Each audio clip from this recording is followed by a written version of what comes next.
Je pense que si tu as cliqué sur cette vidéo, c'est que tu es trader, mais que tu n'arrives pas à atteindre les objectifs que tu aimerais atteindre. Tous les traders essayent d'avoir les meilleurs RR, le meilleur win rate, de gagner à chaque fois, mais c'est pas comme ça que ça se passe. Contrairement à ce que tu penses, c'est pas le fait d'avoir 98% de win rate et des RR énormes avec des SL de 5 pips qui vont faire que tu vas être rentable et que tu vas gagner de l'argent sur les marchés financiers. Être rentable en trading et surtout sur le long terme, ça vient pas du jour au lendemain et ça demande énormément de connaissances et de savoir. Et c'est pour ça que dans cette vidéo, je vais te présenter les 3 piliers qui vont enfin te permettre d'aller justement chercher cette rentabilité en trading. Mais juste avant de commencer, je voulais te rappeler quelque chose. Le trading, c'est un jeu à somme nulle. Et encore, même plus que ça, puisque beaucoup de traders font l'amalgame. Et en réalité, c'est pas à somme nulle, mais c'est à somme négative. Puisque quand tu vas rentrer en position, il va y avoir plein de frais qui vont s'appliquer, le spread, les commissions, les swaps, etc.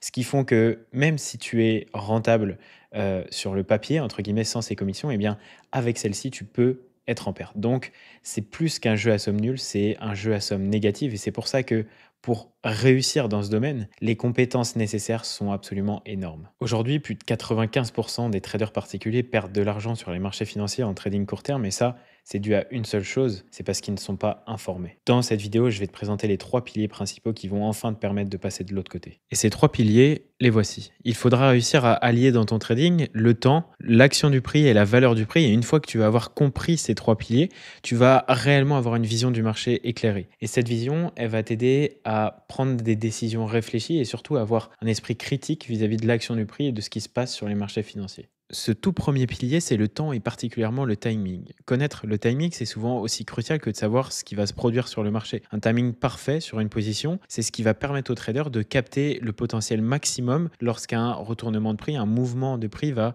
se former sur le marché. Et en fait, ça va nous permettre de transformer notre analyse technique en véritable opportunité de marché rentable. Ce qu'il faut vraiment intégrer, c'est que le timing, c'est plus important que la direction. Évidemment, quand le prix va se retourner, c'est une chose, mais si vous n'arrivez pas à savoir quand le retournement va se produire, eh bien, vous n'allez pas gagner d'argent tout simplement et vous allez même pouvoir en perdre alors que le fondement de votre analyse est bon. Concrètement, ici, comme vous pouvez le voir, je vous ai mis 3 exemples. Le premier exemple, c'est en fait de rentrer en position avec une bonne analyse. Vous savez que le prix va se retourner, mais votre timing est complètement nul et donc vous vous faites sortir et ensuite, une fois que vous êtes fait sortir, le prix s'est retourné. Donc ici, vous avez raison, votre analyse est bonne, mais vous n'avez pas eu le bon timing, donc vous n'êtes pas tout simplement en bénéfice. Et ensuite, celui du milieu, le deuxième exemple, où l'analyse est très bonne, mais le timing n'est pas forcément bon. Le trader est rentré trop tard, le RR n'est pas bon et le risque qu'il va allouer à cette prise de position n'est pas optimal par rapport à ce qu'il va gagner. Le RR est en réalité un peu mauvais. Et dans le troisième exemple que je vous ai mis juste à droite, on a une analyse HTF et un contexte de marché qui est absolument parfait. Le trader sait exactement quand le prix va se retourner et surtout, il optimise son RR et son rapport, ce qu'il risque par rapport à ce qu'il gagne, son RR est vraiment optimal. Et c'est ça, tout l'enjeu du timing sur le marché, c'est d'associer l'analyse avec le timing pour capturer les meilleurs mouvements avec le plus de gains possible. Le temps sur les marchés financiers, la temporalité et le contexte autour de nos entrées en position. Concrètement, qu'est-ce que c'est? Eh bien, on va avoir le rapport risque-gain. Donc, comme je vous en ai parlé juste avant, le timing, ça vous permet pas seulement de sécuriser vos gains, mais aussi de minimiser vos risques. Puisque lorsque vous allez rentrer en position avec le même RR, la même position, eh bien, vous allez pouvoir risquer beaucoup moins qu'un trader qui a un mauvais timing. Parce que si on reprend cet exemple-là, eh bien, par exemple, le trader va gagner peut-être 2 R sur ce trade, alors que celui-ci va en gagner 4. Donc, pour gagner la même chose, eh bien, il aura 2 fois moins de risques sur le trade à droite. Donc, c'est très important. Et s'il prend le même risque, eh bien, il va gagner 2 fois plus que le trader, alors que fondamentalement, l'analyse est la même, juste que le timing n'est pas le bon ici au milieu. Et puis, ça peut évidemment vous amener à une incertitude et à vous exposer inutilement à de la volatilité. Et vraiment, ça va vraiment renforcer vos gains et augmenter vos RR. La deuxième chose, c'est la synchronisation. Pour avoir un bon timing, il faut entrer sur les marchés à des périodes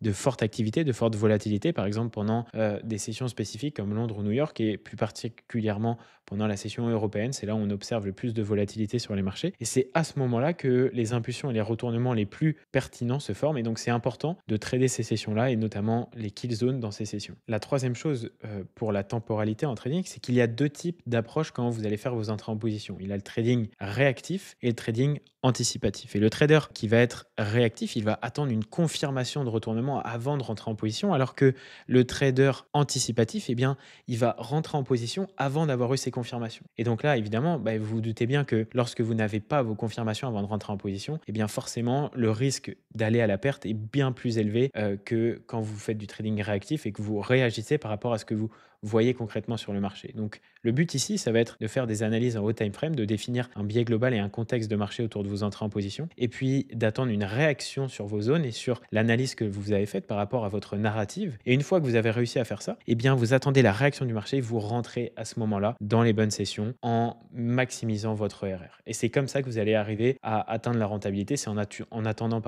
les bonnes opportunités avec un potentiel de RR élevé, donc un gain par rapport au risque que vous allez placer sur ce trade très élevé. Et c'est comme ça que vous allez pouvoir optimiser le timing sur vos trades. Le deuxième pilier, le deuxième enjeu à absolument maîtriser pour atteindre vraiment la rentabilité sur le long terme en trading, ça va être de comprendre l'action du prix. Vous allez voir, ça passe par deux types d'analyse, l'analyse HTF et l'analyse LTF. L'action du prix, ça va être le fait de lire et d'interpréter les différents modèles, les schématiques de prix qu'on va pouvoir retrouver sur les graphiques. Concrètement, je vous rappelle que le trading, c'est uniquement de l'analyse de données passées pour essayer de repérer ce qui s'est passé plusieurs fois dans le passé, du coup, pour reproduire ça dans le futur. Et entre guillemets, lorsqu'on va voir une schématique de prix qui a un fort taux de probabilité en quelque sorte, eh bien, on va essayer de se positionner dessus, puisque on part du principe que dans le passé, ça a fonctionné et ça a réagi comme ça. Donc, dans le futur, ça devrait réagir comme ça. Ok. Il y a deux types d'analyse, l'analyse HTF au time frame et l'analyse LTF. Et puis après, on a les cycles et les corrélations que je vais vous présenter à la fin de cette partie. L'analyse HTF, concrètement, au time frame, qu'est-ce que c'est? Eh bien, en fait, c'est le contexte global sur la tendance en cours. La tendance, c'est pas forcément si c'est bullish ou bearish, c'est la tendance de marché. Est-ce qu'on a plutôt une forte volatilité? Est-ce qu'il y a l'order flow qui est plutôt haussier, baissier?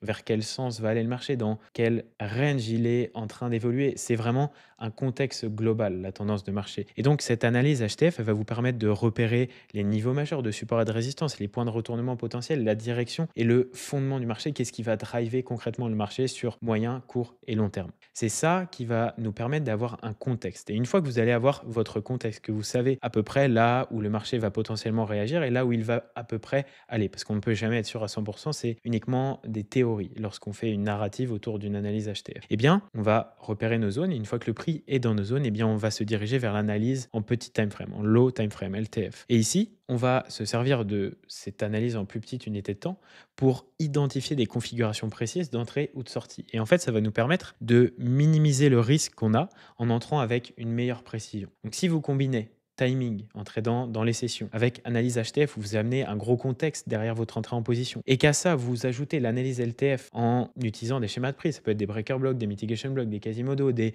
schémas de retournement du prix avec des daily range et des daily cycles, etc. Et donc si vous utilisez ça et vous implémentez ça dans votre trading, je peux vous assurer que vous allez vraiment aller chercher de la rentabilité à long terme. Cette analyse HTF, ça va clairement nous permettre de minimiser nos risques, comme je vous ai montré tout à l'heure avec les différents exemples, puisque si on combine bonne analyse, bon point d'entrée avec un bon timing, et bien forcément, les gains sont décuplés. Et pour les mêmes positions, on va réussir à faire beaucoup plus de gains qu'un trader qui aurait un mauvais timing et des mauvaises analyses en LTF et en HTF. Et donc ça va vraiment nous aider à avoir de la précision, puisqu'on sera guidé par nos analyses HTF, nos cycles, nos corrélations, etc. Et en LTF, on prend nos petites confirmations pour vraiment faire du sniping et rentrer à un moment précis. Après, on parle aussi de cycle et de corrélation, puisqu'évidemment, on analyse les datas passées pour essayer de prédire ce qui va se passer dans le futur. Et donc, on va reconnaître certaines configurations et on va essayer de les anticiper, essayer d'anticiper les futurs mouvements en fonction des configurations qu'on voit. Et ça va avec les cycles, avec les tendances saisonnières, avec les corrélations. On peut observer les devises qui sont corrélées positivement et négativement pour essayer de voir quelles sont les devises plus faibles, plus fortes, etc. Il y a vraiment plein de choses que vous pouvez mettre en place pour ajouter du contexte. Et c'est ça le but, c'est construire une narrative, construire une vision de marché. Et quand vous allez réussir à faire ça, c'est à partir de ce moment-là où vous allez réellement devenir rentable. Puisque évidemment, c'est pas uniquement en tradant le Judas Swing, j'en vois beaucoup qui font ça, ouais, tu t'attends à la session asiatique, ça se retourne et après, tu prends un retournement pour aller chercher la liquidité opposée. C'est pas comme ça que ça marche. Ce serait trop facile, évidemment. Il faut ajouter du contexte derrière ces entrées en position. C'est un vrai métier, il faut avoir des compétences. Arrêtez de brûler les étapes. Formez-vous et après, essayez d'aller faire du trading. Mais d'abord, il faut connaître les analyses HTF, LTF, faire des analyses de corrélation, les tops d'un analyse, essayer d'ajouter du contexte derrière nos entrées en position, comprendre le fonctionnement des marchés financiers avec la fonda. Même si vous ne l'utilisez pas concrètement dans votre trading, comprenez, c'est important de comprendre ce que vous faites. Pourquoi les institutions vont pousser le prix à la hausse ou à la baisse sur les prochaines semaines, sur les prochains mois. Essayez de comprendre ce que vous faites. Et à partir de ce moment-là, tout va devenir extrêmement logique pour vous. Et donc là, on arrive dans la troisième partie de cette vidéo sur la valeur du prix. C'est le plus important puisque vous avez beau avoir une analyse HTF qui est en cohérence avec votre timing. Mais si la valeur du prix n'est pas la bonne, si le prix est trop cher par rapport à ce qu'il devrait être, est-ce que vous pensez vraiment que votre analyse va marcher. Eh bien non. Donc il faut réussir à associer les trois: timing, action du prix et valeur du prix. Et comment on va faire justement pour déterminer si le prix est justement évalué ou alors s'il est dévalué ou surévalué? Eh bien, je vais vous le montrer tout de suite. Pour vous contextualiser ça et que vous puissiez vraiment comprendre comment se déplace le prix sur les marchés financiers, je vais vous prendre un exemple très rapide. Par exemple, si vous voulez acheter une montre, je vais prendre l'exemple de cette montre-là, une Rolex Datejust, qui vaut plus ou moins 10 000 à 12 000 € à l'heure actuelle. Quand elle est sortie en boutique, je pense qu'elle valait dans les 8 000 €, quelque chose comme ça. Et après, on a eu le bull run crypto, etc. On a eu l'explosion des montres et on est arrivé sur un pic. Et ici, la montre valait dans les 15 000 €. Ok. Et donc, est-ce que pour vous, c'est intéressant pour acheter ça en tant que produit spéculatif, si vous voulez gagner de l'argent dessus? Est-ce que c'est intéressant pour vous d'acheter ça sur un top, de l'acheter à 15 000 €, sachant qu'elle vaut 15 000 € de base ou que son prix le plus élevé était à 15 000 €? Ou alors, tout simplement, d'attendre que son prix revienne au point d'équilibre, c'est-à-dire la moyenne entre le plus bas, enfin le point médian entre le plus bas et le plus haut, ou alors même qu'il vienne en dessous de ça, dans une zone où il est considéré comme pas cher, parce qu'on est en dessous des 50% du prix. Voyez? Est-ce que là, dans ce cas-là, c'est intéressant? Eh bien oui, c'est ça que le marché, c'est ça qu'on veut faire. On veut acheter le prix bas pour le revendre haut et on veut l'acheter là où c'est pas cher, en discount, pour le revendre en premium si on a des perspectives haussières et l'inverse si on a des perspectives baissières. C'est ça qu'il faut arriver à comprendre pour déterminer la juste valeur du prix. Quand vous voulez acheter quelque chose, vous voulez forcément vouloir le revendre plus haut quand vous faites de l'investissement spéculatif. Eh bien, c'est ça que les gros acteurs font sur le marché et c'est ça qu'il faut comprendre pour essayer de les suivre. Ok. Je vais vous donner un exemple très concret ici. Vous voyez, c'est un exemple dans l'autre sens. Donc là, on est sur un marché qui était beaucoup trop surévalué, ok, et qui est en tendance baissière. Donc là, vous voyez, on part d'ici. Le marché descend, descend, descend. Là, il arrive en zone de pas cher du tout. Ok. Donc là, tout le monde a envie de l'acheter parce que c'est une très bonne opportunité.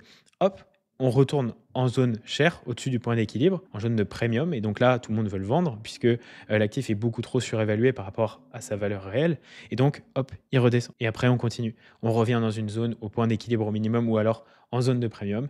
Et après, on continue à descendre. Vous voyez, c'est comme ça que ça marche. Et après, on a l'exemple inverse, comme le petit schéma que je vous ai présenté au départ avec l'exemple de la montre. Eh bien, vous voyez, on monte, puis après, on redescend et on vient dans une zone de discount, là où le prix n'est pas cher, puisqu'on a envie de l'acheter ici. C'est une bonne opportunité. On sait que le prix vaut, je sais pas si je reprends l'exemple de la montre, le prix peut valoir, enfin, le prix de celle-ci peut valoir plus de 15 000 $ et on peut l'acheter à 9 10 000. Et ben, qu'est-ce qu'on fait? On saute sur l'occasion, on l'achète et on le revend plus haut. Vous voyez, bah, c'est pareil avec le prix. C'est comme ça que le marché fonctionne. Ça a toujours marché comme ça et ça fonctionnera toujours comme ça. Et donc, il faut essayer d'acheter le prix lorsque c'est intéressant de l'acheter. Et donc, ce principe de premium discount, il faut absolument l'appliquer dans votre trading. Et si vous arrivez à aligner premium, discount, analyse HTF, LTF, donc analyse de valeur du prix, analyse de price action, de l'action du prix et le timing, c'est à partir de ce moment-là où vous allez devenir rentable et que vous allez réussir drastiquement à augmenter votre win rate. Donc voilà, j'espère que cette petite vidéo vous a plu. Comme d'habitude, en description, il y a un lien pour prendre un call de coaching en one-one avec moi. Je vous aiderai à résoudre tous les problèmes que vous avez en trading si vous en avez et je vais vraiment débloquer votre rentabilité. Donc prenez un call, c'est 100% gratuit, c'est pour moi.